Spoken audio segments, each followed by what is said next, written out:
Isang mapagpalang araw po sa ating pong lahat, mga kapatid, sa Panginoon. Pasensya na po at medyo nagkaroon po ng kaunting problema sa ating pong morning devotion. Pero ganun pa man, salamat sa Diyos, tayo po ay magpapatuloy sa pag-aaral ng salita ng Panginoon. Hayaan po natin na ngayong umaga ay patuloy po tayo mapagpala ng kanyang mga salita. At ito po ay magsibing kalakasan ng bawat isa po sa atin. Isang magagamit po natin sa araw-araw po nating buhay, pananampalataya at paglilingkod sa Diyos. Good morning po sa ating lahat.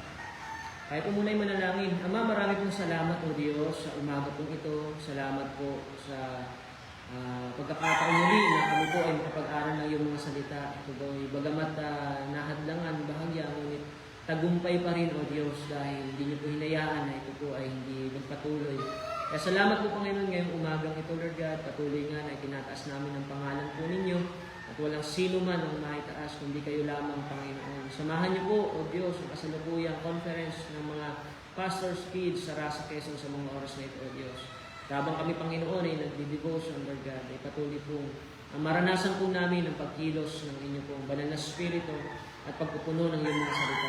Salamat, ito pong aming panalangin sa makapangyarihang pangalan ng Panginoong Hesus. Amen. Aming Ama, ang ating Ama ay napakabuti po sa atin dahil patuloy po tayo binibigyan ng pagkakataon na tayo po ay makapakinig ng salita ng Diyos. At ngayong umaga po ang ating pong pag-uusapan ay ang pagpapakababa ng ating Panginoong Hesus. Amen? At ito po ay marapat po nating maunawaan at tularan. Katulad po na sinasabi ng aklat ng Pilipos chapter 2 verse 1 hanggang 11, yun po yung ating pag-aaralan.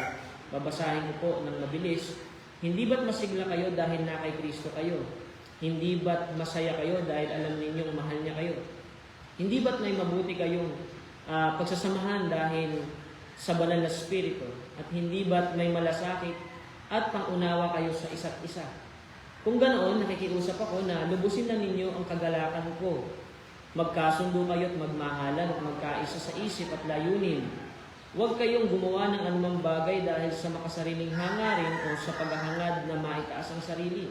Sa halip, magpakumbaba kayo sa isa't isa. At ituring na mas mabuti ang iba kaysa sa inyo. Huwag lang ang sarili ninyong kapakanan ang isipin ninyo, kundi ang kapakanan din ng iba.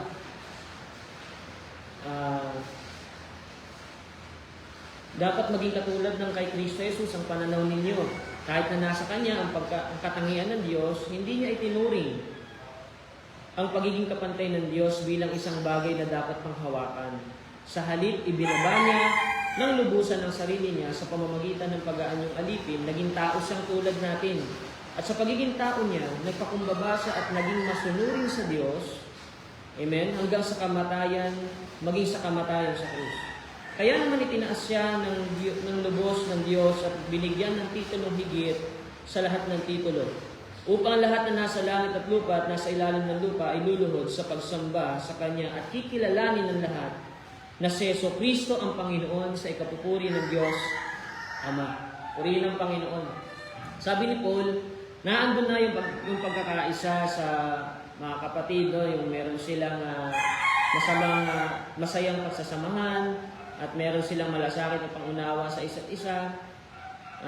Nandun na yung kanilang pagiging masunurin. Pero alam niyo po, ang sabi ni Paul, lubos-lubusin nyo na.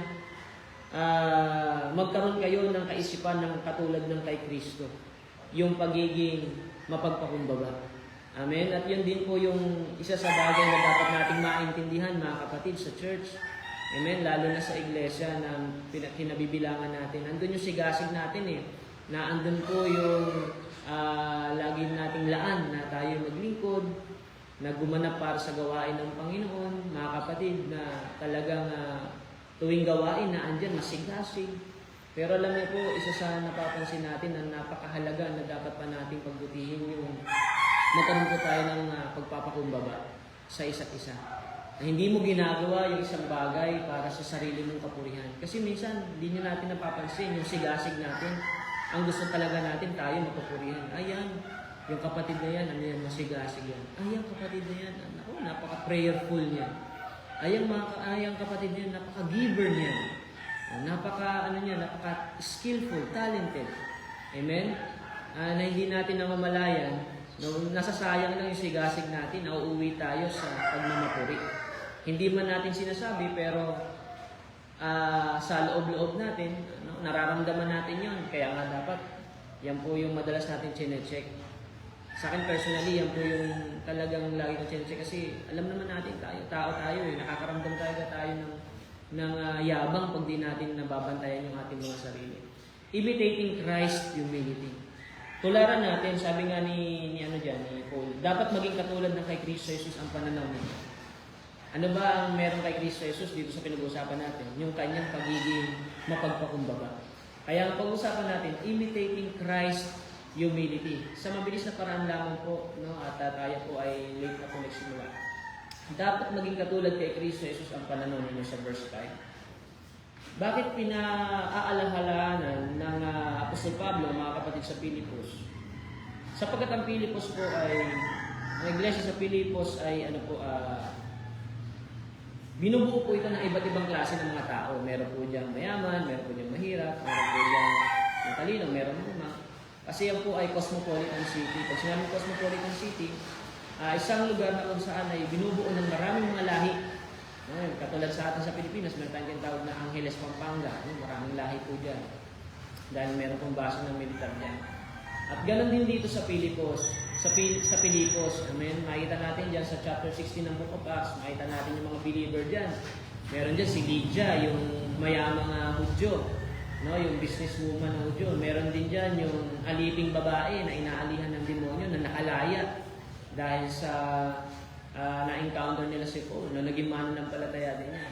Meron din yan yung Romano bantay sa bilangguan nung nakulong si Paul kasi nga hindi nagustuhan ng mga taga Pilipos yung ginawa ni Pablo at Silas, na nakalaya kasi itong kabataan, yung batang alipin, may espiritu siya ng masamang espiritu, naghuhula siya. So ginagamit siya, pinagkakakitaan siya. So nasira yung kanilang negosyo dahil kinulong sila. At nung kinulong sila, alam naman natin nangyari, nanalangin sila at nakalaya sila sa pagkilos ng Panginoon. Itong Romanong bantay ay muntik na magpakamatay pero naabot siya at yung kanyang sambahayan ng Ebanghelyo dahil sa pamagitan nila Pablo. At sila po'y naligtas. So imagine, itong mga mananampalataya ito nasa Church of Philippi, nasa iglesia ng Pilipos. So merong mayaman, merong aliping babae, merong Romano sundalo. So iba-iba, all walks of life na andun. So di ba kahit sa church ganyan, kahit sama-sama tayo, iba-iba rin tayo ng background, iba-iba rin ang antas na level ng ating pong pamumuhay. So kailangan natin i-develop yung humility.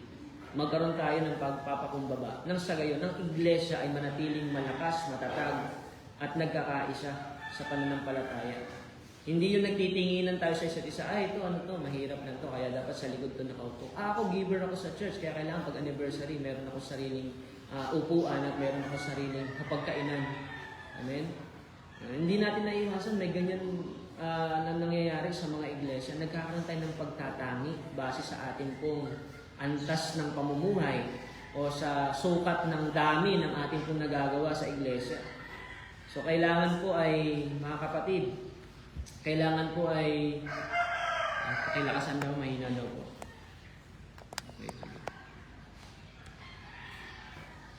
So, kailangan i-develop natin yung pagpapakumbaba na nakikita natin sa ating Panginoong Hesus. Ano ba mga bagay na matututunan natin sa pagpapakumbaba ng ating Panginoong Hesus? Una, mga kapatid, nakikita natin sa ginawa ng Panginoong Hesus.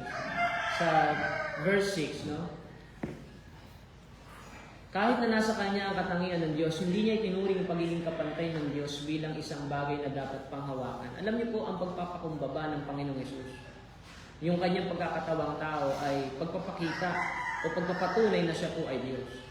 At nakita naman natin nung siya po ay nagpakumbaba at nag-anyong tao ay inialay niya po yung kanyang buhay sa krus ng Kalbaryo. Alam naman nating namatay siya at nagpunta siya sa kalaliman, sa Hades.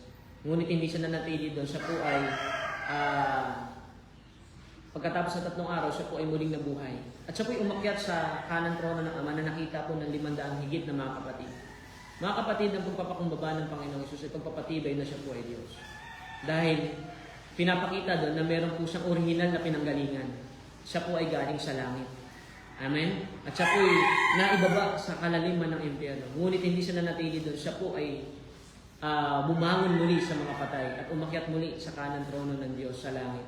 Nasasakop niya po ang lahat ng area. Ibig sabihin, sino may kakayanang gawin yun? Hindi naman natin kayang gawin yun. Amen? Ang may kakayanan lang gawin yun na makarating sa lahat ng lugar na meron, no? Na nag-exist. Langit, lupa, kalaliman ng lupa, walang iba kundi ang Diyos. Kaya mga kapatid, ang pagpapakumbaba ng ating Panginoong Hesus ay pagpapatibay pa ng kanyang pagiging Diyos. Dahil nasasakop niya po ang lahat ng lugar. Amen? Walang makakapigil sa Kanya. Amen? At sabi nga dito sa Colossus chapter 3 verse 3, sa Ephesians chapter 4 verse 8, tulad na sinasabi ng kasulatan, nang umakyat siya sa langit, marami siyang dinalang bihag at binigyan niya ng kaloob ang mga tao. Amen? At sa magitan ng kanyang pag-akyat sa langit, mga kapatid, ay nagdala siya ng mga samsam. Tayo po yun. Amen? Para siyang haring nagtagumpay na daladala yung mga samsam, yung mga bihag. So hindi na tayo alipin ni Satanas, kundi alipin na tayo ng Diyos. Amen? At sabi nga ng Colossus chapter 3 verse 3, sapagkat kayo nangamatay na at ang inyong buhay natatagong kasama ni Kristo. Kaya yung ating pong mga buhay sa pananampalataya ay natatago ng kasama ni Kristo. Bakit? Dahil dinala niya na po tayo sa langit. By faith. Amen? Ang ating mga buhay ay natatagong kasama ng Panginoong Hesus sa langit na bayan sa mga oras po na ito. Amen? Kaya yung kanyang pagpapakumbaba ay pagpapatibay ng kanyang pagka-Diyos. At dahil sa kanyang pagka-Diyos, dahil sa kanyang ginawa, mga kapatid, ang ating mga buhay ay meron na po tayong eternal security ng ating pong kaligtasan. Pangalawa, matututunan natin sa pagpapakumbaba ng ating Panginoong Hesus. Amen? Ay upang maialay niya po yung kanyang buhay sa krus ng Kalbaryo. Alam naman natin, walang sino man makakapatay sa Diyos. Libang magkatawang tao siya. Amen? It is impossible to kill God, mga kapatid. No, imposibleng mapatay ang Diyos libang sa ginawa niyang pagpapakumbaba. Kaya nga nagbihis siya ng katawan na katulad natin. Amen? Sabi niya, verse 8, at sa pagiging tao niya, nagpakumbaba siya at naging masunurin sa Diyos hanggang sa kamatayan, maging sa kamatayan sa krus. Hebrews chapter 9 verse 22, ayon sa kautusan, nililinis sa pamamagitan ng dugo ang halos lahat ng bagay na ginagamit sa pagsamba, at kung walang pagbubuhos ng dugo bilang handog sa Diyos, wala ring kapatawaran ng mga kasalanan. Mga kapatid, ang pagpapakumbaba ng Panginoong Hesus ay tanda ng kanyang pagmamahal sa atin, sapagkat ang layunin niya ay maialay yung kanyang buhay sa krus ng Kalbaryo. Amen? At hindi niya maialay ang kanyang buhay at mapatay sa krus ng Kalbaryo sa kanyang pagiging Diyos. Kaya kailangan niya magkatawang tao. Anong reason niya? Para umabot, mga kapatid. Amen? Nakita natin kanina ang Panginoong Diyos na nagkatawang tao. Humility, yung pagpapakumbaba ng Panginoong Hesus. Kung wala sa church yan, yung ganyang klase ng kaisipan, mga kapatid, hindi po magpapatuloy yung ating iglesia ang pinagkatiwala ng Panginoon sa atin. Maaaring magkahiwa-hiwalay tayo, hindi tayo tatagal. Katulad ng Panginoong Hesus, meron siyang humility na kahit siya ay Diyos, handa siyang magkatawang tao para lang maialay yung kanyang buhay para sa atin. Kaya nga sabi yung Hebrews 10:4, sapagkat di maaari na ang dugo ng mga baka ng mga kambing ay makapag-aalis ng kasalanan. Kaya pagpasok niya sa sanglibutan, sinasabi, hain at handog ay hindi mo ibig, ngunit isang katawan ang inihanda mo, sa akin ay inihanda mo. Amen? Kaya kailangan maghanda ang Diyos ng isang katawan para kay Kristo. Bakit? Upang maialay niya yung kanyang buhay sa krus ng Kalbaryo. Bakit? Upang mabayaran yung ating mga kasalanan at tayo po ay magkaroon ng kapatawaran at maligtas yung ating pong mga kaluluwa. Mga kapatid, siya ay Diyos, nagkatawang tao siya. Amen? Yung klase ng humility na katulad ng kay Kristo. Kailangan makita sa atin yan, magaya natin yan. Bakit? Upang yung iglesia na pinagkatiwala sa atin ng Panginoon, tayo mga magkakapatid sa pananampalataya, ay patuloy na magtumibay. Kasi nga kung magiging mataas ang tingin natin sa isa't isa, No? Mataas ang tingin ko sa sarili ko. Yung isang kapatid, mataas ang tingin niya sa sarili niya. Hindi tayo mag-aabutan. Darating yung time, magkakaroon tayo ng mga kanya-kanya nating mga sigaret at problema sa isa't isa na magiging dahilan ng ating pagkawasak ng iglesia. Ang kailangan, ang iglesia ay manatiling matatag. Amen? At isa ang susi na makikita natin tulad na sinasabi ng mga aral na ating pinag-uusapan ngayon, yung pagpapakumbaba na meron si Kristo, tularan natin mga kapatid. Amen? Mabagamat sa ay Diyos, handa sa magkatawang tao, maabot lang tayong mga makasalanan. Amen? At makikita natin doon, napaka-pure ng pagpapakumbaba ng Panginoong Jesus. Bakit? Kung mapapansin nyo, ang pinili niya po ay alipin. Nung nagkatawang tao siya, hindi niya pinili ang maging hari, literal na hari. Hindi niya pinili ang maging politiko. Hindi niya pinili ang maging marangyang businessman. Amen? Ang pinili po niyang katauhan ay pagiging alipin.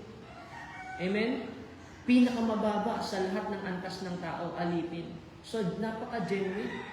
Walang anumang halong pagmamapuri sa sarili. Amen? At sabing ganon, nag-anyong alipin siya at handa siyang mamatay. Inulit pa nga kamatayan sa krus. Bakit inulit pa yung kamatayan sa krus? Ini-emphasize nga ng Panginoon na hindi siya pumili ng kamatayan na madali. No, pwede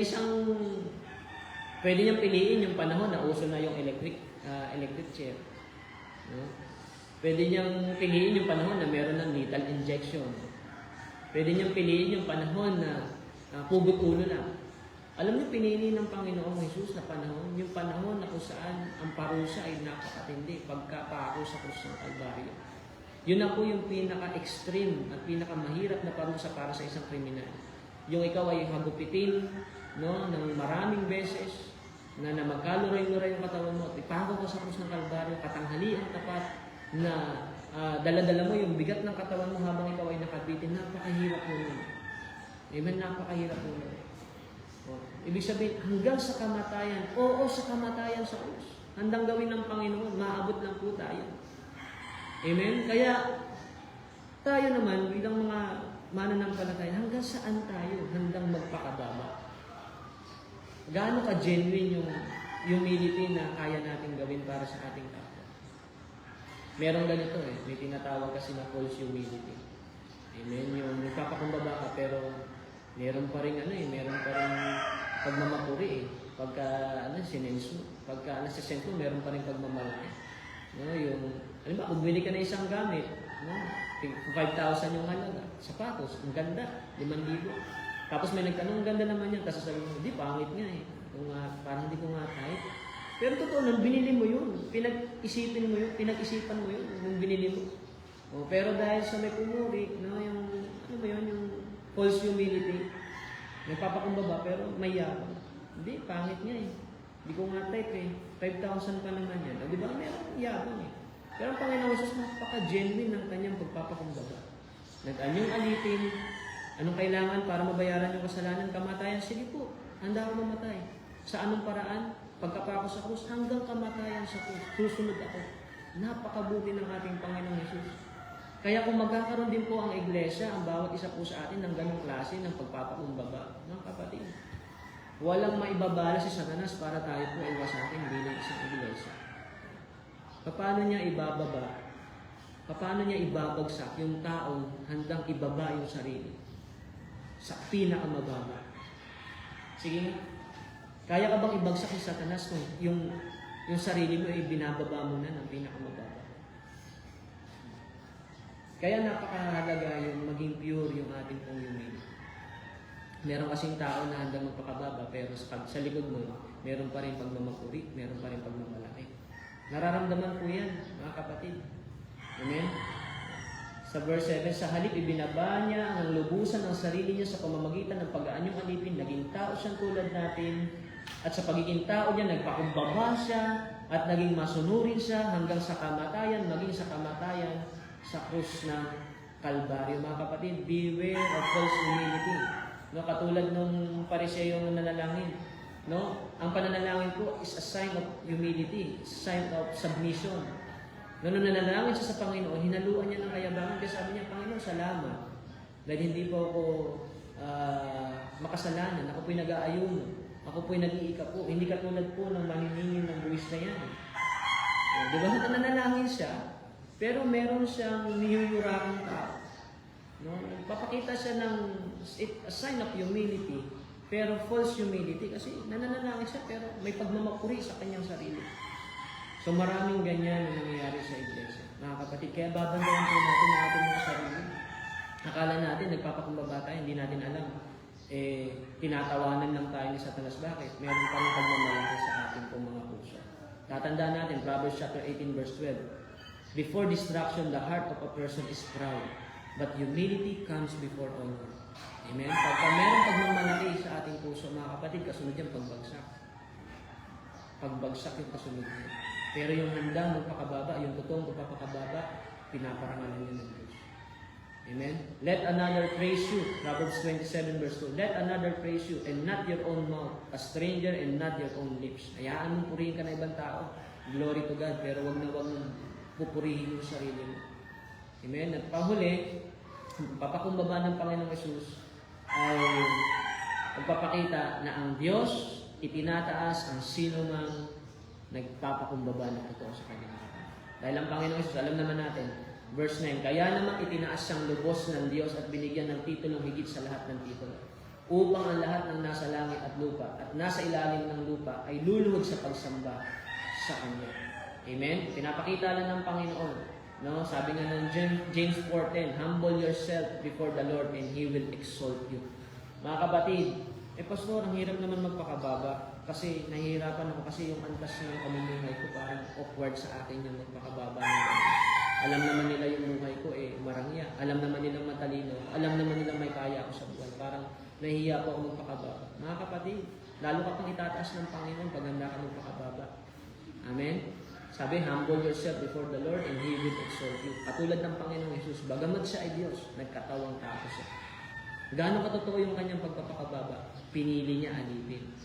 Hanggang saan siya nagpakababa? Hanggang kamatayan, mga kapatid.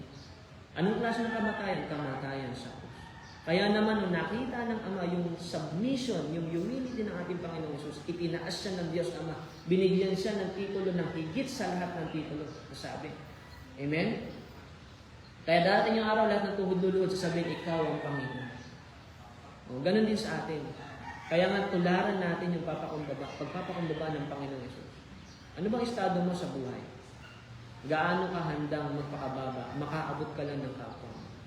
Lalo na ngayon, alam naman natin may atas sa atin ng Panginoon. Humayo kayo.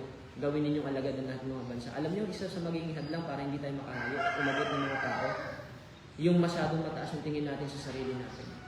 Halimbawa, may meron kang kaya sa buhay, lingkod ka ng Panginoon. No? Alagad ka ng Panginoong Jesus. Hihirapan ka pumunta sa mga liblib na lugar, mga mataong lugar, mga squatter, mga yung puris of the poor. Kasi nga, awkward para sa iyo . Paano ka makakaabot kung hindi mo kaya ibaba yung sarili mo? Makitulad ka sa mga tao yun. Makaabot lang. Amen? At hanggang saan mo kayang ipaglingkod yung buhay mo para sa Panginoon?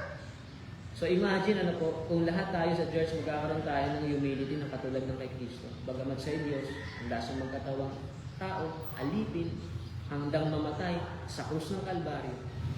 Mga kapatid, marami tayong ma-reach out ng mga kaluluwa para sa Panginoon. Magiging matatag yung iglesia natin. Maiwasan natin yung mga faction sa church, yung mga hidwaan, yung mga pagkatalo-talo, hindi pagkakaunawaan. Kasi pagka lahat tayo handang magpakababa, maganda po yung magiging resulta. At lalong higit, may gantimpala ang Panginoon sa mga tao handang magpakababa. Sabi, itinataas ng Diyos ang mga nagpapakababa. Ay manatili po tayo mababa at ang kaaway, wala po siyang maisusumbat laban sa atin. At hindi niya kayang ibagsak ang tao, ibinababa yung sarili. To the point na katulad ng kay Kristo. Amen? Genuine humility. Amen. Mga kapatid, salamat sa Diyos nawa ay naging pagpapala po sa atin ang ating pag-aaral ngayong umaga. Hayaan po natin na patuloy po natin pasalamatan ng Panginoon sa umaga po. Aming Ama, aming Diyos, salamat po Panginoon sa iyong mga aral o Diyos na nagbigay sa amin ng kaliwanagan. Salamat sa halimbawang pinakita niyo sa amin ng pagpapakumbaba. na bagamat kayo ay Diyos, nagkatawang tao kayo, alipin. Hindi kayo pumili ng marangal na tao, kundi pinili nyo ay alipin upang ipakita kung gaano katotoo ang inyong pagsunod sa ano, ang inyong pagpapakumbaba. Hanggang kamatayan, pinili nyo po yung pinakamahirap. Mga kapatid, salamat sa Panginoon. Napakabuti ng Panginoon Jesus. Marapat natin siyang tularan. Kaya naman nung nakita, Panginoon, ng Ama yung inyo pong lubos na pagsunod, itinaas kayo at binigyan ng titulong higit sa lahat. Pagpapakita na ang sino mang gagaya sa inyo, tutulad sa inyong pagpapakumbaba, ay itataas din ng Panginoon. Kaya mga kapatid, darating yung time, sabi ng salita ng Panginoon, yung kalwalatian na meron si Kristo, ibibihis din sa atin. Babahagi sa atin yung meron si Kristo.